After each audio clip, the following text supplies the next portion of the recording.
और अब हम जिस खबर का विश्लेषण करेंगे वो आपके पूरे परिवार की सेहत से जुड़ी हुई खबर है। आपको जानकर हैरानी होगी कि आपके भोजन की थाली में से जरूरी पोषक तत्व गायब होते जा रहे हैं। यानी आप जो खाना खा रहे हैं उससे आपका पेट तो भर सकता है लेकिन पोषण नहीं हो सकता। नेशनल इंस्टीट्यूट ऑफ न्यूट्रिशन ने इसी वर्ष एक फूड कॉम्पोजिशन टेबल तैयार किया है, जिसके आधार पर इंडियन डायटिक एसोसिएशन यानी आईडीए ने भारतीय थाली से जुड़ा एक रिसर्च किया।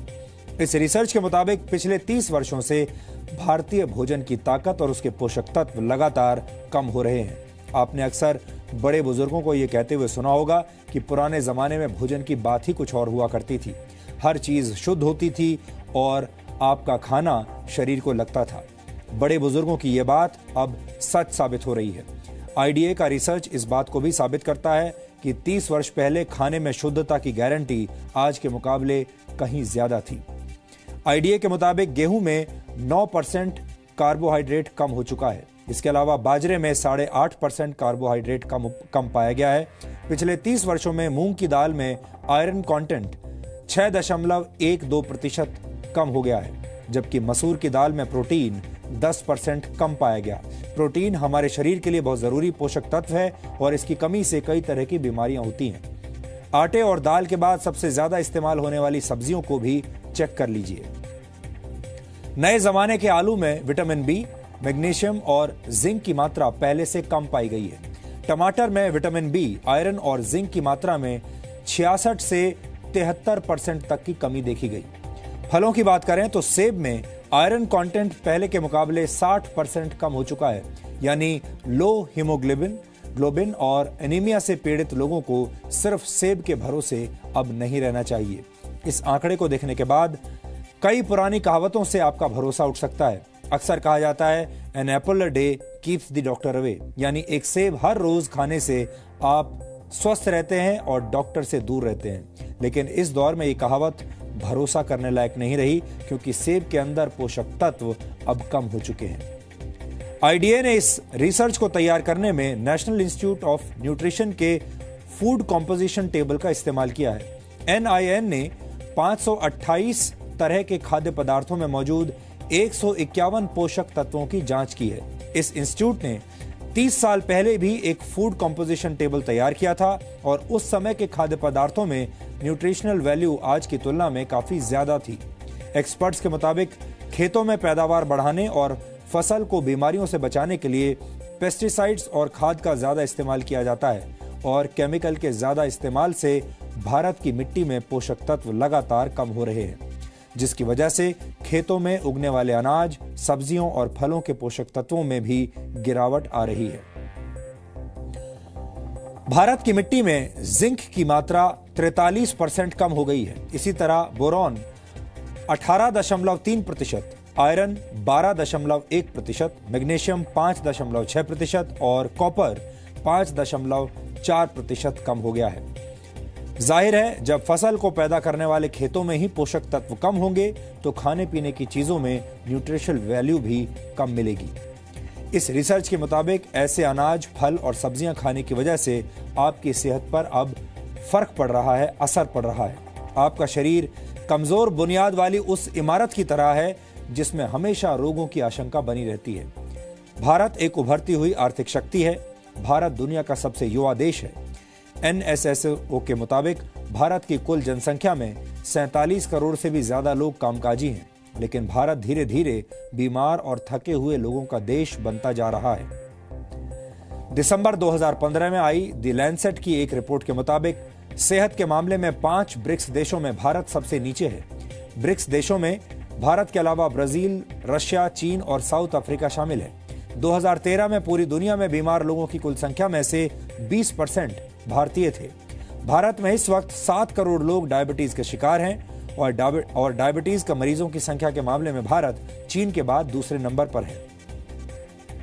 वर्ल्ड कांग्रेस ऑफ कार्डियोलॉजी के मुताबिक सन 2020 तक भारत में होने वाली 40% मौतें दिल से संबंधित बीमारियों की वजह से होंगी। भारत में हर 10 में से एक व्यक्ति किडनी की बीमारी से पीड़ित है और ज्यादातर लोगों को इसका पता तब चलता है जब उनकी किडनी 60% तक बेकार हो चुकी होती है। ये सारी बातें सुनकर आप चिंतित जरूर हो रहे होंगे। आप सोच रहे होंगे कि एक तरफ भारत के लोग बीमार हो रहे हैं और दूसरी तरफ हमारे भोजन के अंदर मौजूद पोषक तत्व भी कम हो रहे हैं। ये एक तरह से दोहरी मार है। लेकिन इस विषय पर हमारा आज का वीडियो विश्लेषण देखने के बाद आपको थोड़ा लाभ जरूर मिलेगा और आप ये समझ जाएंगे कि मौजूदा दौर में शरीर में पोषक तत्वों की कमी को कैसे पूरा किया जा सकता है। हर वो चीज जो चमकती है सोना हो ये जरूरी नहीं है। आपकी खाने की थाली पोषक तत्वों के मामले में आपको धोखा दे रही है तो ये भी हो सकता है कि चमकता हुआ टमाटर, चमकती हुई सब्जियां भी आपकी सेहत पर भारी पड़ रही हों। वैज्ञानिक चेतावनी दे रहे हैं कि मार्केट में अगर आपको टमाटर ज्यादा चमकता हुआ नजर आए तो बहुत मुमकिन है कि ये हाइब्रिड फार्मिंग के नाम पर केमिकल्स और आर्टिफिशियल वैक्स की देन हो।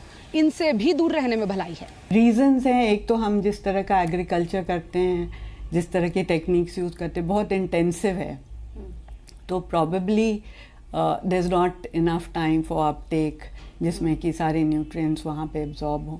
तो इंटेंसिव एग्रीकल्चर जो हो रहा है उसकी वजह से, और दूसरा जो कार्बन डाइऑक्साइड एमिट हो रहा है एटमॉस्फेयर में, जो अब बहुत बढ़ गया है, एमिशंस बढ़ गए हैं, वो एक रीज़न है that is affecting nutrient composition. ये सब सवाल खड़े हुए हैं इंडियन डायटेटिक एसोसिएशन के आकलन से। दरअसल नेशनल इंस्टीट्यूट ऑफ न्यूट्रिशन ने 2017 के लिए फूड कॉम्पोजिशन टेबल जारी किया है। ये टेबल हमारे देश में अनाज, फल, सब्जी, इन सब में पोषक तत्वों की मात्रा का सूचकांक है। यानी एक रोटी में कितनी कैलोरी, दाल में कितना प्रोटीन और फलों में कितना विटामिन पाया जाता है, इन सब को जांचने का आधार यही आंकड़े हैं। नेशनल इंस्टीट्यूट ऑफ न्यूट्रिशन ने इससे 30 साल पहले ऐसा एक टेबल जारी किया था। इंडियन डायटेटिक एसोसिएशन ने जब 30 सालों में आए अंतर का आकलन किया तो पाया कि खाने से पोषक तत्व यानी न्यूट्रिएंट्स गायब हो रहे हैं।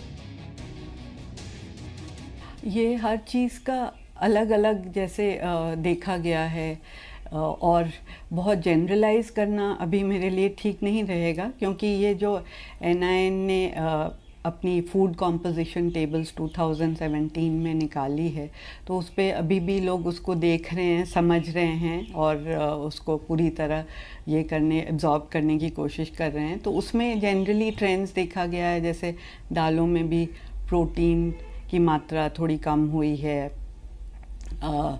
कुछ कहीं जैसे आयरन की मात्रा की कुछ चीज़ों में कम हुई है, अंडे वगैरह में भी प्रोटीन कम हुआ है। यानी ऐसा हो सकता है कि सब्जी, सलाद, चावल, रोटी और फल से भरपूर होने के बाद भी आपकी थाली आपको सेहत के लिहाज से भूखा ही मार रही हो। आपका पेट तो भर रहा हो लेकिन सेहत वाली जरूरत आधी ही रह जाए। एक स्वस्थ पुरुष को पूरे दिन में 2320 कैलोरी की जरूरत होती है, जबकि एक महिला को 1900 कैलोरी की जरूरत होती है। ये जरूरत खाने में शामिल रोटी, सब्जी, दाल, सलाद और फलों से पूरी हो सकती है। एक पुरुष को दिन भर में 60 ग्राम और महिला को 55 ग्राम प्रोटीन की जरूरत होती है। इसके अलावा कैल्शियम की जरूरत 600 मिलीग्राम होती है, जबकि महिलाओं को पुरुषों की तुलना में ज्यादा आयरन की जरूरत होती है। एक महिला को पूरे दिन में 21 मिलीग्राम आयरन की जरूरत होती है, जबकि पुरुष को 17 मिलीग्राम आयरन की। लेकिन अगर अब आप ये सोचकर कंफ्यूज हो रहे हैं कि आपको कैसे पता चलेगा कि जो खाया वो तन के साथ साथ मन को यानी सेहत को भी लगा या नहीं लगा, तो जानकार ये सलाह देते हैं कि अपने खाने में सेहतमंद चीजों की वैरायटी लाएं। वैरायटी डाइट में लेनी चाहिए।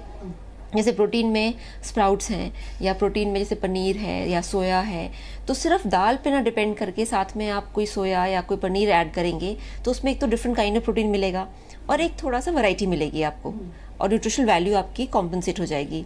इसी तरीके से जैसे अगर आप कार्बोहाइड्रेट लेते हैं तो अब कार्बोहाइड्रेट्स पहले जैसे गेहूं है उसमें कुछ विटामिन बी कॉम्प्लेक्स होता था, अब वो कम हो गया है, यानी 10% जैसे कि रिसर्च कह रही है कम हो गया है। तो वो 10% कॉम्पनसेट करने के लिए अगर वही विटामिन आप फ्रूट एक्स्ट्रा ले लें, या जैसे आप कोई सैलड एक्स्ट्रा ले लें या वेजिटेबल जूस एक्स्ट्रा ले लें, तो वो कॉम्पनसेट हो जाएगा। अगर आप सेहतमंद खाना खा रहे हैं यानी प्रोसेस्ड और जंक फूड से दूर हैं, तो आपकी सेहत को खतरा थोड़ा कम है। लेकिन अगर आपके बाल तेजी से गिर रहे हैं, त्वचा पीली पड़ रही है, नाखून टूट रहे हैं और आपको हर वक्त कमजोरी का एहसास होता है, तो हो सकता है कि आपकी सेहत की जरूरत पूरी करने के लिए आपको मल्टीविटामिन्स की जरूरत पड़ जाए। सबसे पहले तो जैसे कि आप पैकेज्ड फूड कम लेके, अगर आप सीजनल जो फ्रूट है, वेजिटेबल है और खाना है, अनाज, वो ज़्यादा लें, सीजनल जो आपका खाना है। दूसरी चीज़ ऑब्वियसली है कि जैसे कि आप अपनी डाइट में जो एक पुरानी जैसे हरी चटनी है या जैसे कि सैलेड है, ये सारी चीज़ें और इंक्लूड करें, ताकि अगर एक तरफ से प्रोटीन और कार्ब मिल रहा है, दूसरी तरफ से आपको विटामिन मिनरल मिले। देन अगर डेफिशिएंसी बहुत ज़्यादा बढ़ गई है और कमज़ोरी आ गई है या दिख रहा है कि प्रॉब्लम्स आ गई हैं, तो फिर हो सकता है मल्टीविटामिन्स भी लेने पड़े। खाने से पोषक तत्व गायब होने के पीछे सीधी वजह है मिट्टी से गायब हो रही ताकत, यानी उसकी उर्वरा शक्ति।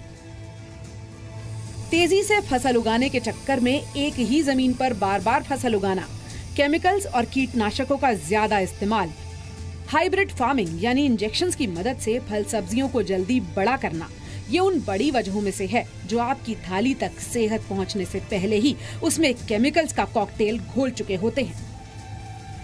बढ़ती आबादी में ज्यादा फसल बिक तो जाती है, लेकिन क्या मिट्टी में सेहत बाकी रह जाती है? इसी सवाल का जवाब तलाशने के लिए सरकार सॉइल हेल्थ कार्ड पर जोर दे रही है। यानी आपकी जमीन कितनी सेहतमंद है और वो कौन सी फसल उगाने के काबिल है, ये तय करने के लिए जमीन की टेस्टिंग की जाए और उसे फिटनेस का सर्टिफिकेट भी दिया जाए। यही पैमाना ये तय कर सकता है कि हम आप तक पहुंचने वाले फल, सब्जी और अनाज कितने सेहतमंद होंगे। टेस्टिंग लैब में है, जहां पर सॉइल टेस्टिंग लगातार की जाती है और इस वक्त भी आप देख रहे हैं यहां सॉइल टेस्टिंग के लिए काम चल रहा है। मेरे साथ त्रिवेदी जी हैं, इनसे मैं समझना चाहूँगी, सर सॉइल टेस्टिंग, अगर कोई किसान ये समझना चाहे कि उसके लिए अपनी मिट्टी की जाँच कराना क्यों ज़रूरी है, तो आप उसको क्या बताना चाहेंगे? बेसिकली जो सॉइल होता है, सॉइल में एक NPK, नाइट्रोजन, फास्फोरस और potassium, these are the primary जो रिक्वायरमेंट होती है। जैसे आदमी के लिए हवा की रिक्वायरमेंट होती है, ये अगर जो डेफिशिएंट सॉइल होगी तो उसमें जो क्रॉप है वो उगाना एक जस्टिफाइड नहीं होगा। तो इसके लिए प्राइमरी जो नाइट्रोजन, फास्फोरस, पोटेशियम, इन्हें तो टेस्ट कराना ही कराना है, उनका लेवल्स आपको टेस्ट कराना है, टेस्टिंग है, और ये 2 से 3 दिन में आराम से टेस्ट हो जाते हैं। किसान को इससे क्या फ़ायदा होता है? देखिए, किसान का बेसिक एम होता है यील्ड। अगर जो आपके पास जो सॉइल है डेफिशिएंट है, NPK डेफिशिएंट है, तो आप कुछ भी क्रॉपिंग करेंगे आपको यील्ड नहीं मिलेगी। हम ये समझने की कोशिश कर रहे हैं कि सॉइल ओवर द पीरियड किस तरह से उसने अपनी न्यूट्रिशन यानी कि अपना खुद का जो पोटेंशियल है उसको खो दिया है। आपसे मैं पूछना चाहूँगी प्रदीप जी कि आप लोग लगातार सॉइल टेस्ट करते हैं, क्या आप लोगों ने भी ये महसूस किया है कि जो मिट्टी है उसकी जो पहले की ताकत थी वो अब नहीं रही और उसका असर हमारे खाने पीने पर भी पड़ रहा है? आजकल जो नॉर्मल है, चाहता है किसान बहुत कम समय में जल्दी से जल्दी अच्छी पैदावार हो और अच्छी पैदावार होने के बाद में वो हम मार्केट में अच्छे दाम मिल सके। लेकिन उसमें क्या है, उसमें एक तो अपना टाइमिंग जो होती है वो फसल की टाइमिंग को कम करता जा रहा है, और जो उसमें जैविक खाद है उसको हटा के उसमें जो रासायनिक खाद वगैरह जो उर्वरक हैं उनको इस्तेमाल कर रहा है, जैसे कि DAP, यूरिया वगैरह जो हम इस्तेमाल कर रहे हैं। इन्हीं वैज्ञानिकों ने टेस्टिंग के दौरान ये भी पाया कि जमीन खतरनाक केमिकल्स, खराब हवा और जहरीले पानी से बर्बाद हो रही है, तो वहाँ से उगने वाली सब्जियों को सुंदर दिखाने के नाम पर उन पर होने वाली पॉलिश भी उन्हें बर्बाद कर रही है। पूजा मक्कड़, जी मीडिया।